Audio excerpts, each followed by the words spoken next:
انا هدخل عليكم مره واحده وبيحصل تمرد في بلاد الغرب اللي هي مين؟ فرنسا دلوقتي. التصنع. وكان القائد فيوري كان القائد انا هقراها قدام يوليوس فلورس قائد قبائل التريفوري ضد قبائل الايدوي يوليوس ساكروفير. ومن اسباب التمرد بسبب الضرائب اللي كانت فرضها روما عليهم، والتمرد بينتهي بسرعه وبينتحر قائد التمرد كلوتريوس بريسكوس. ده شاعر لما جرمانيكوس مات عمل قصيدة وأخد مكافأة كبيرة وخد شهرة كبيرة في روما. بعدها دروسوس بيتعب شوية، يوم هو عامل ايه؟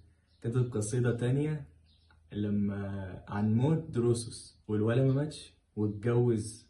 أما اترفع عليه قضية من مجلس الشيوخ بتصعيد الأمور بتاعت تيرابوس، طبعا بيعدموه بسبب الخيانة العظمى.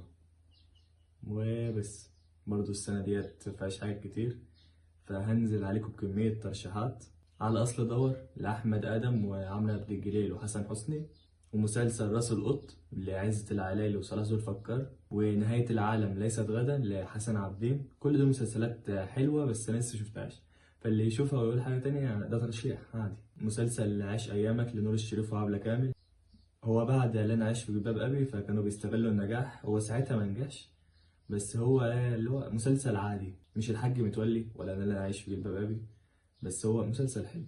ومسلسل اذاعي كفر نعمت لفاتن حمامه ومحمود ياسين بيكملوا قصه افواه وارانب.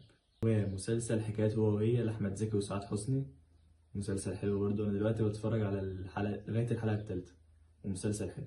هو مسلسل 10 حلقات، مش عارف ايه اللي خلانا نعمل دلوقتي 30 وزمان كنا بنعمل العدد دوت. مسلسل الباب في الباب لشريف سلام. وهي بس. سلام.